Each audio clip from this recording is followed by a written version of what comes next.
audio jungle.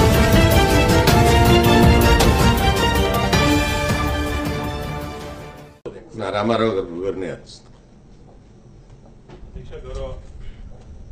అధ్యక్ష గౌరవ సభ్యులు రామచంద్రరావు గారు, కర్నే ప్రభాకర్ గారు, జాఫ్రీ గారు, యాదవ్ రెడ్డి గారు, రాముల్ నాయక్ గారు, పురాణం సతీష్ గారు, రాజేశ్వర్ రెడ్డి గారు, రవీందర్ గారు, భానుప్రసాద్ గారు అందరూ కూడా మాట్లాడడం జరిగింది అధ్యక్ష. గౌరవ పంచాయతీరాజ్ మంత్రి గారు కూడా చాలా వివరంగా సమాధానం ఇచ్చారు అధ్యక్ష. ఒక 2-3 విషయాలు అధ్యక్ష. ఒకటి, గౌరవ ముఖ్యమంత్రి గారు కొత్త రాష్ట్రంగా ఏర్పడ్డ తెలంగాణలో సమూల ప్రక్షాళన, సమూల అధికార వికేంద్రీకరణ జరిగితేనే ప్రజలకి సంక్షేమ అభివృద్ధి ఫలాలు అందుతాయనే ఉద్దేశంతోనే మనం 10 జిల్లాలుగా ఉన్న తెలంగాణను 31 జిల్లాల తెలంగాణగా చేసుకున్నాం. మండలాల సంఖ్యను కూడా పెద్ద ఎత్తున పెంచుకున్నాం. కొత్తగా రెవెన్యూ డివిజన్లు కూడా ఏర్పాటు చేసుకున్నాం. మరి కొత్తగా ఈ రోజు మున్సిపాలిటీలను కూడా దాదాపుగా 72 మున్సిపాలిటీలు యాడ్ చేసుకుంటా ఉన్నాం. దాంతోపాటు మరి గ్రామ పంచాయతీలు కూడా దాదాపు 4000 పైచిలకు గ్రామ పంచాయతీలు, అందులో గిరిజన తాండాలను, గూడాలను కూడా చేసుకుంటా ఉన్నాం. తద్వారా ఈ రోజుతో తెలంగాణ రాష్ట్రంలో, కొత్తగా ఏర్పడ్డ ఈ రాష్ట్రంలో అధికార వికేంద్రీకరణ ఏదైతే జరగాలని గౌరవ ముఖ్యమంత్రి గారు ఆలోచించారు, ఏ అధికార వికేంద్రీకరణ వల్లనైతే మరి ప్రజల సమస్యలే కేంద్ర బిందువుగా, వాటి పరిష్కారమే ప్రధాన ఇతివృత్తంగా ప్రజాప్రతినిధులు పనిచేయాలని వారు ఏదైతే కోరుకుంటా ఉన్నారో దానికి ఈ రోజుతో మరి ఈ రోజు ఈ చట్టం పాస్ అవడంతో సంపూర్ణంగా ఆ కార్యక్రమం ముగిసినట్టుగా భావించాల్సి ఉంటుంది అధ్యక్ష. ఎందుకంటే రాష్ట్ర ఏర్పాటు నుంచి మొదలు పెడితే అవిభక్త ఆంధ్రప్రదేశ్ నుండి వేరుపడి ఒక కొత్త రాష్ట్రం, తదనంతరం కొత్త జిల్లాలు, కొత్త రెవెన్యూ డివిజన్లు, కొత్త మండలాలు, కొత్త మున్సిపాలిటీలు, కొత్త గ్రామ పంచాయతీలు, చివరికి మా గిరిజన సోదరుల మనోభావాలను కూడా గౌరవిస్తూ గిరిజన తాండాలు, గూడాలు అన్నింటినీ కూడా ఈ రోజుతో సంపూర్ణంగా చేసుకుంటా ఉన్నాం అధ్యక్ష. ఈ క్రమంలో అల్టిమేట్ గా అందరం కూడా కోరుకునేది ఒకటే అధ్యక్ష. గౌరవ సభ్యులు కొంతమంది మాట్లాడారు అధ్యక్ష, అసలు గ్రామ సభలకు వస్తారా, రేపు మరి ప్రజల పార్టిసిపేషన్ లేని పాలన ఎట్లా ఉంటుంది, ప్రధానంగా వినబడ్డే 2-3 మరి ఒకసారి ప్రస్తావించాల్సిన అవసరం ఉంది అధ్యక్ష. రెండవది, పన్నులు పెరుగుతాయేమో అనే ఒక అనుమానం, పెరిగితే మరి ప్రజలు కడతారా అనే ఇంకొక అనుమానం, ఇవన్నీ కూడా వ్యక్తం చేసినారు అధ్యక్ష. ఈ సందర్భంగా మరి కొంత అసందర్భం అయినప్పటికీ గౌరవ ముఖ్యమంత్రి గారు ఒకనాడు పార్లమెంట్ సభ్యుడిగా ఢిల్లీలో ఉన్నప్పుడు ఒకానొక సందర్భంలో ఒక చర్చ వచ్చింది అధ్యక్ష. ఒక ప్రైవేట్ మెంబర్ ఒక బిల్లు పెట్టినారు లోక్సభలో.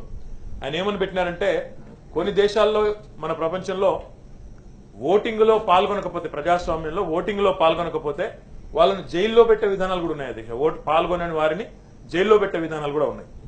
అదే రకమైన సంస్కరణ మన దేశంలో కూడా తీసుకురావాలని చెప్పి గౌరవ ముఖ్యమంత్రి గారు ఆనాడు లోక్సభ సభ్యుడిగా ఉన్నప్పుడు ఒక ప్రైవేట్ మెంబర్ బిల్ తీసుకొని వచ్చినారు అధ్యక్ష. ఆ సందర్భంగా గౌరవ ముఖ్యమంత్రి గారు ఆనాడు ఆ సభలో చెప్పిన మాటను ఒకసారి నేను ఉటంకించాలి తమ అనుమతితో అనుకుంటా ఉన్నాను అధ్యక్ష. వారు చెప్పింది ఏమంటే, ఈ రోజు మా గౌరవ యాదవ్ రెడ్డి గారు ప్రస్తావించినారు కాబట్టి, ఈరోజు గ్రామ సభలకు జనం రారు, ప్రజలు రారు, పార్టిసిపేట్ చేయరు అనే భావన ఏదైతే ఉందో ఎందుకుంది ఈ రకంగా ఆలోచించాల్సిన అవసరం ఉంది అధ్యక్ష. ఓటింగ్ కు రారు, ఎందుకు రావడం లేదు అని ఆలోచించాల్సిన అవసరం ఉంది అధ్యక్ష. ఎందుకంటే అల్టిమేట్ గా ఇది ప్రజాస్వామ్యంలో ప్రజలు ఎన్నుకున్న ప్రభుత్వాలు, స్థానిక ప్రభుత్వాలు కావచ్చు, రాష్ట్ర ప్రభుత్వం కావచ్చు, కేంద్ర ప్రభుత్వం కావచ్చు, ప్రజలకు ఒక మేజర్ డిస్కనెక్ట్ కనబడతా ఉంది అధ్యక్ష. ఇదేదో మాది కాదు, ఈ వ్యవస్థ మాకు సంబంధం లేనిది. ఒకసారి ఎన్నుకున్న తర్వాత సర్పంచ్, వార్డు సభ్యులు వాళ్ళ బాధ్యత, ఒకసారి ఎన్నుకున్న తర్వాత కౌన్సిలర్లు, చైర్మన్లు వాళ్ళ బాధ్యత తప్ప మాకేం పట్టి, మాకేం సంబంధం ఈ వ్యవస్థతో అనే భావన ఏదైతే ఉందో దాన్ని తుడిచిపెట్టకపోతే, ఇప్పుడు పురపాలన అంటారు అధ్యక్ష, మా డిపార్ట్మెంట్ పురపాలక విభాగం అంటారు. పురపాలక అంటే పౌరుల్ని పాలించడమే కాదు అధ్యక్ష, వారిని లాలించాలి, పాలించాలి, వారిని ఆహ్వానించి భాగస్వామ్యం చేయాలి. లేని పక్షంలో ప్రజాస్వామ్యం గాని మనం ఎన్ని చట్టాలు చేసినా అవి నిష్ఫలం అవుతాయి అధ్యక్ష. అందుకే గౌరవ ముఖ్యమంత్రి గారు ఆనాడు లోక్సభలో చెప్పింది కూడా ఇట్లా నిర్బంధం ద్వారా, కోవర్షన్ ద్వారా, అంటే ప్రజల్ని బెదిరించి మీరు గ్రామ సభకు రావాలి, లేకపోతే జైల్లో పెడతాం, మీరు ఓటింగ్ లో పాల్గొనాలి, లేకపోతే జైల్లో పెడతాం అంటే అది ప్రజాస్వామ్యం కాదు అధ్యక్ష. వారు వచ్చే విధంగా, వారు పాల్గొనే విధంగా, వారు భాగస్వాములు అయ్యేందుకు వారికి ఒక ఇన్సెంటివ్ ఇచ్చే విధంగా మనం కనుక ప్రేరేపించగలిగితే ఆనాడే ప్రజాస్వామ్యం నిజంగా కూడా మరి 10 కాలాల పాటు బ్రహ్మాండంగా వర్ధిల్లే అవకాశం ఉంటుంది అధ్యక్ష. ఆ ఉద్దేశంతోనే ఈ రోజు ఈ పంచాయతీరాజ్ చట్టంలో గాని, దానికి తదనుగుణంగా మార్పులు చేసిన మున్సిపల్ చట్టంలో గాని చాలా కీలకమైన సంస్కరణలు రాష్ట్ర ప్రభుత్వం తీసుకుని వచ్చింది అధ్యక్ష. గౌరవ మంత్రివర్యులు జూపల్లి గారు చెప్పినట్టు బహుశా ఈ బిల్లు పాస్ అయిన తర్వాత తమరి ఆధ్వర్యంలో తప్పకుండా భారతదేశంలోని అన్ని రాష్ట్రాలకు కూడా ఇతర అంశాల్లో ఏ రకంగానైతే మనం మార్గదర్శకంగా ఉన్నామో ఈ అంశంలో కూడా తప్పకుండా స్థానిక ప్రభుత్వాలు, వాటి నిర్వహణ, వాటిలో తీసుకురావాల్సిన సంస్కరణల విషయంలో కూడా తెలంగాణ ప్రభుత్వం అగ్రగామిగా ఆదర్శంగా ఉంటుందని చెప్పి కూడా భావిస్తూ గౌరవ సభ్యులు కర్ణె ప్రభాకర్ గారు ఒక మాట అన్నారు అధ్యక్ష. కొన్ని భువనగిరి మున్సిపాలిటీని ఒక ఉదాహరణగా వారు చెబుతూ పక్కనున్న అడ్జాయినింగ్ విలేజెస్, ఆ సరిహద్దు గ్రామాలు ఏవైతే ఉన్నాయో వాటిని కూడా భువనగిరి మున్సిపాలిటీలో కలిపినారు. దానివల్ల ఆ ప్రజలు ఒక అపోలో ఉన్నారు, మాకు ట్యాక్సులు పెరుగుతాయని. నేను ప్రభాకర్ గారికి 2 విషయాలు చెప్పదలుచుకున్నాను అధ్యక్ష. ఒకటి, పట్టణీకరణ శరవేగంగా జరుగుతూ ఉంది తెలంగాణలో. ముఖ్యంగా హైదరాబాద్ కి సమీపంగా ఉండే పట్టణాల్లో శరవేగంగా పట్టణీకరణ జరుగుతూ ఉంది. భారతదేశంలో ఇందాకనే తమరి ద్వారా గౌరవ సభ్యులకు నేను నివేదించినట్టు భారతదేశంలో ప్రస్తుతం పట్టణ జనాభా 31% ఉంటే మన రాష్ట్రంలో ఇప్పటికే 36 నుంచి 38% ఉంది. ఈ రోజు ఈ చట్టం వచ్చిన తర్వాత కొత్తగా మనం మున్సిపాలిటీలు ఏర్పాటు చేసుకున్న తర్వాత 42 నుంచి 43% ఉండబోతా ఉంది అధ్యక్ష. ఏ గ్రామాలనైతే ఈ రోజు భువనగిరిలో కానీ ఇంకా కొన్ని మున్సిపాలిటీలో కానీ కలపడం జరిగిందో ఆ గ్రామాల్లో ఖచ్చితంగా అర్బన్ క్యారెక్టర్ ఉంటేనే, అంటే జనసాంద్రత పెరగడం, అక్కడ దాదాపుగా పేరుకు గ్రామ పంచాయతీ అని ఇప్పుడు నిజాంపేట ఉంది అధ్యక్ష, పేరుకు గ్రామ పంచాయతీ, మణికొండ ఉంది పేరుకు గ్రామ పంచాయతీ, పుప్పాలగూడ ఉంది పేరుకు గ్రామ పంచాయతీ, నార్సింగి పేరుకు గ్రామ పంచాయతీ. కానీ పట్టణ క్యారెక్టర్ ఆల్రెడీ వచ్చేసింది అధ్యక్ష. పట్టణీకరణలో వచ్చే లక్షణాలు, లేఅవుట్లు కానీ అక్కడ బహుళ అంతస్తుల భవనాలు కానీ ఇవన్నీ కూడా వచ్చేసినాయి. వచ్చిన తర్వాత అక్కడ విచ్చలవిడితనం స్టార్ట్ అయింది అధ్యక్ష. హాఫెజార్డ్ ప్రణాళిక లేకుండా కట్టేది పెద్ద పెద్ద బిల్డింగ్లు, కింద చూస్తే రోడ్లు ఉండవు, మోరీలు ఉండవు, మినిమం సెట్ బ్యాక్స్ ఉండవు. అల్టిమేట్ గా మళ్ళీ అవన్నీ కూడా మనకే వచ్చి చుట్టుకుంటాయి అధ్యక్ష. ఈ రోజు కాకపోయినా మరో సంవత్సరమో 2 సంవత్సరాలకో 3 సంవత్సరాలకో ఆ సమస్యల సుడిగుండంలోకి మనమే మళ్ళీ ప్రభుత్వాలే, స్థానిక ప్రభుత్వాలు, రాష్ట్ర ప్రభుత్వాలు, కేంద్ర ప్రభుత్వాలు లాగబడతాయి. కాబట్టి ప్రణాళికబద్ధమైన అభివృద్ధి కోసమే ఈరోజు మున్సిపాలిటీలకు పక్కనే ఉండే కొన్ని గ్రామాలు ఏవైతే పట్టణ క్యారెక్టర్ ఆల్రెడీ అలవర్చుకున్నాయో వాటిని మనం ఈ రోజు కలుపుకుంటా ఉన్నాం తప్ప వేరే ఉద్దేశం కాదు అధ్యక్ష. మరి పన్నులు పెరుగుతాయి అని ఒక మాట అన్నారు. మరి నేను దాన్ని ఉల్టా కూడా అడగొచ్చు అధ్యక్ష. వసతులు కూడా పెరుగుతాయి కదా అధ్యక్ష. మరి వసతులు తప్పకుండా పెరుగుతాయి. అల్టిమేట్ గా ఒక విలీన గ్రామాలు ఏవైతే ఉన్నాయో మిత్రులు, మరి రాజేశ్వర రెడ్డి గారు కూడా అదే సమతుల్యత పాటించాలి. విలీన గ్రామాలు ఏవైతే ఇప్పుడు విలీనం అవుతున్నాయో అవి వెనుకబడ్డట్టుంటాయి, మున్సిపాలిటీ కొద్దిగా ముంగట ఉంటది కాబట్టి వాళ్ళను వీళ్ళను ఒకటే ఘాటన కట్టడం కరెక్ట్ కాదు కొన్ని రోజులు అన్నారు. వాస్తవం అధ్యక్ష. అల్టిమేట్ గా ప్రజలకు ఎప్పుడు రిలీఫ్ వస్తుంది అధ్యక్ష?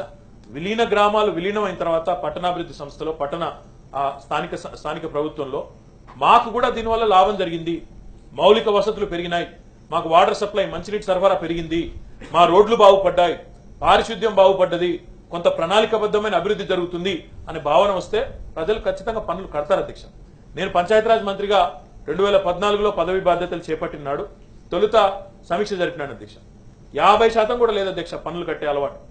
ఒక ఛాలెంజ్ గా తీసుకొని ఆనాడు అప్పటి మా అధికారులందరం కూడా కూర్చొని ఆ 50% తక్కువగా ఉండే పన్నులను, ఆ వ్యవస్థని 75% పైగా తీసుకుపోగలిగినాను అధ్యక్ష. అంటే ప్రజలు మనం వారికి సవ్యంగా చెబితే దీనివల్ల మీ పన్నులతో మీ అభివృద్ధి పనులే జరుగుతాయి, మీరు పన్నులు కడితే మీ ఊరు బాగుపడుతుంది అనే మాట కనుక మనం చెప్పి వారికి అర్థం చేయించి అదే రకంగా ఆ ఫలితాలు కూడా వారికి ఆస్వాదించే విధంగా చేసి వారికి అర్థమయ్యే విధంగా వారి కళ్ళ ముందే కనబడే విధంగా చేస్తే తప్పకుండా ఇబ్బంది రాదు. కానీ తాత్కాలికంగా ప్రభుత్వం ఆలోచిస్తా ఉంది. తాత్కాలికంగా, ఎందుకంటే విలీన గ్రామాలు వారు సహజంగా కొంత ఇనీషియల్ గా కొంత ఇబ్బంది ఉంటుంది అధ్యక్ష. ఎందుకంటే చాలా మంది పుకారు లేపే వాళ్ళు కూడా ఉంటారు, రేపటి నుంచి అయిపోయింది మీ పని అని చెప్పేవాళ్ళు కూడా ఉంటారు. అలాంటి ఇబ్బంది లేకుండా, అలాంటి వాళ్ళందరినీ కూడా మరి ఎలాంటి అయోమయం లేకుండా కొన్ని రోజుల పాటు 2 సంవత్సరాల 3 సంవత్సరాలను ఆలోచిస్తా ఉన్నాం. గౌరవ ముఖ్యమంత్రి గారి అనుమతి తీసుకొని తుది నిర్ణయం తీసుకుంటాం. 2 నుంచి 3 సంవత్సరాల పాటు ఆయా ప్రస్తుతం ఉన్న పన్నులు ఏవైతే ఉన్నాయో గ్రామ పంచాయతీల్లో, ఏవైతే విలీన గ్రామాలు ఉన్నాయో అదే యథాతథ స్థితిని కొనసాగించే ఆలోచన ప్రభుత్వం చేస్తా ఉంది. కాబట్టి ఆ విషయంలో ఎలాంటి అనుమానం కూడా అక్కర్లేదు. వారిని అల్టిమేట్ గా అభివృద్ధిలో సమతుల్యత పాటించాలంటే వారికి నిధుల కేటాయింపులో కూడా పెద్దపీట వేయాల్సిన అవసరం ఉంటుంది. ఆ ఉద్దేశంతోనే నిన్ననే మనం ఏదైతే ద్రవ్య వినిమయ బిల్లును శాసన మండలిలో కూడా ఆమోదించుకున్నాము, మన గౌరవ ఆర్థిక మంత్రి గారు ప్రతిపాదించిన బిల్లును, అందులో బిల్లులోనే మంత్రి గారు స్పష్టంగా చెప్పినారు అధ్యక్ష, చరిత్రలో ఆంధ్రప్రదేశ్ రాష్ట్రంలో ఏనాడు జరగలేదు అధ్యక్ష. అధికార వికేంద్రీకరణాన్ని మాటలు చెప్పినారు, 73వ అధికరణం 74వ అధికరణం అని చెప్పి పెద్ద పెద్ద ఊకదంపుడు ఉపన్యాసాలు ఇచ్చినారు. కానీ ఏ రోజు కూడా లేని విధంగా ఈ రోజు ఈ బడ్జెట్ లో ఈ ద్రవ్య వినిమయ బిల్లులోనే 1000 కోట్ల రూపాయలు కొత్తగా ఏర్పడుతున్న మున్సిపాలిటీలకు, అదే రకంగా ఉన్న మున్సిపాలిటీలకు, అదే రకంగా 1500 కోట్లు 1500 కోట్ల రూపాయలు అన్ని గ్రామ పంచాయతీలకు కలిపి మొట్టమొదటిసారిగా డెవల్యూషన్ కూడా సాధికారంగా బడ్జెట్ లో ప్రవేశపెట్టిన ఘనత తెలంగాణ ప్రభుత్వానికి దక్కుతుంది అధ్యక్ష. అది ఇప్పుడు కొత్తగా ఏర్పడుతున్న గిరిజన తాండాలు గాని, కొత్తగా ఏర్పడుతున్న మున్సిపాలిటీలు గాని జనాభా ప్రాతిపదికన ప్రతి ఒక్కరికి కూడా ప్రభుత్వమే నేరుగా మరి ఆయా వారి అకౌంట్లలో, ఆయా గ్రామ పంచాయతీలు, ఆయా స్థానిక ప్రభుత్వాల అకౌంట్ లో డబ్బులు కూడా రాబోతా ఉన్నాయి. ఇది 14th ఫైనాన్స్ కమిషన్ అంటే కేంద్ర ప్రభుత్వం నుంచి వచ్చే డబ్బులు కానీ రాష్ట్ర ఆర్థిక కమిషన్ నుంచి వచ్చే డబ్బులకు కానీ ఇది అదనం అధ్యక్ష. ఇది వాటికి దీనికి లింక్ లేదు అధ్యక్ష. అవి కూడా వస్తాయి, ఇవి కూడా అదనంగా రావడం వల్ల ఈ రోజు 2500 కోట్ల రూపాయలు స్థానిక ప్రభుత్వాల కోసం కేటాయించిన ఘనత కూడా కేసీఆర్ గారి ప్రభుత్వానికి దక్కుతుందని చెప్పి కూడా ఈ సందర్భంగా నేను తెలియజేస్తా ఉన్నా అధ్యక్ష. అంటే కేవలం వారికి విధులు చెప్పడం, మీరు పని చేయకపోతే తీసేస్తామని బెదిరించడం అది ప్రభుత్వం యొక్క ఉద్దేశం కాదు అధ్యక్ష. విధులతో పాటు తగిన మొత్తంలో నిధులు కూడా కేటాయించిన ఘనత కూడా ఆలోచనతో ఈ విధానాన్ని రూపొందించిన ఘనత కూడా ఈ ప్రభుత్వానికి దక్కుతుందని చెప్పి కూడా నేను తమరి ద్వారా వారికి తెలియజేస్తా ఉన్నాను అధ్యక్ష.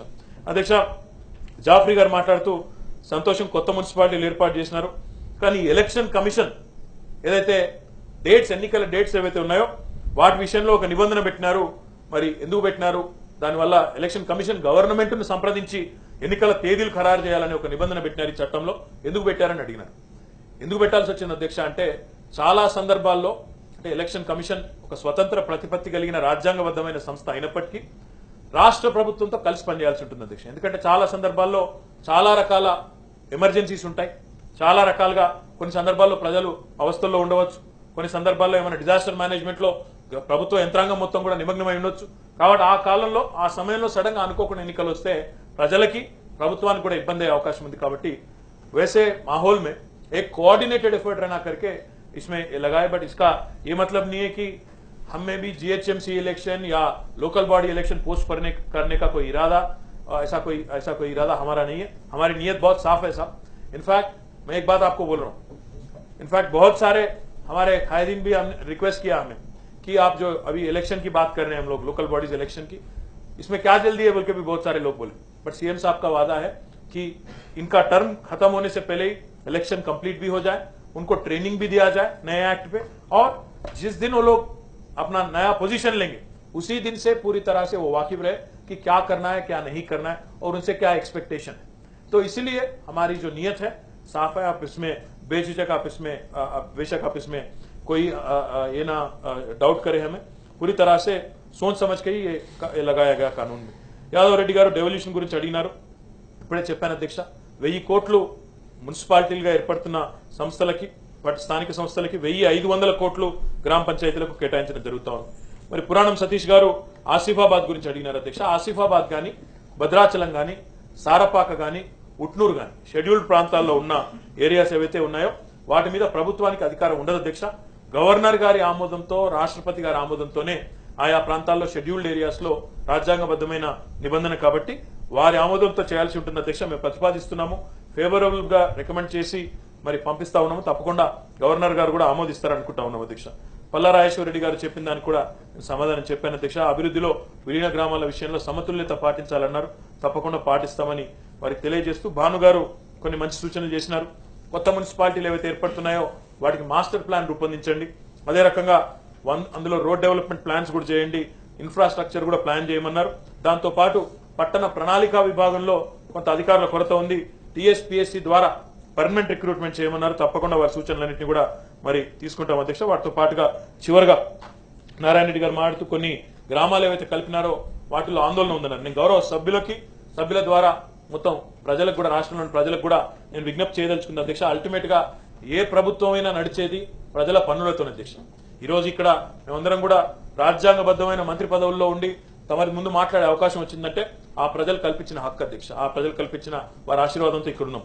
వారు పన్నులు కట్టకపోతే ఎందుకంటే వారు ఇచ్చిన ఆస్తి బడ్జెట్ అల్టిమేట్ గా నిన్న ప్రవేశపెట్టిన బడ్జెట్ కూడా ప్రజల పన్నుల రూపంలో ఒక కన్సాలిడేటెడ్ అమౌంట్ ఏదైతే ఉందో దానికి ధర్మకర్తలుగా, ట్రస్టీలుగా ఈ రోజు ఈ ప్రభుత్వం వ్యవహారం చేస్తుంది తప్ప మాకేమీ అదనంగా ఏమీ లేదు అధ్యక్ష. కాబట్టి అల్టిమేట్ గా కొన్ని చోట్ల కొంత తాత్కాలికమైన రిలీఫ్ ఇచ్చినప్పటికీ అల్టిమేట్ గా మాత్రం ప్రజలు, అది గ్రామ పంచాయతీ గాని పట్టణ స్థానిక సంస్థలే గాని పన్నులు కడితేనే, మాకు సహకరిస్తేనే అభివృద్ధి కూడా శరవేగంగా ముందుకు పోయేదానికి ఆస్కారం ఉంటుందనే విషయాన్ని కూడా తెలియజేస్తూ మరి సభ్యులు అడిగిన అన్ని ప్రశ్నలకు కూడా, వారు లేవనెత్తిన అన్ని అనుమానాలకు కూడా సవివరంగా సమాధానం చెప్పాం. కాబట్టి ఈ బిల్లును ఏకగ్రీవంగా ఆమోదించాలని చెప్పి అందరు కూడా విజ్ఞప్తి చేస్తూ ధన్యవాదాలు అధ్యక్ష. సతీష్ గారు ఏంటండి, వీడియో నచ్చిందా? అయితే ఓ లైక్ వేసుకోండి, లేదంటే ఓ కామెంట్ చేయండి. ఎప్పటికప్పుడు మా వీడియోస్ చూడాలంటే సబ్స్క్రైబ్ చేసుకోండి.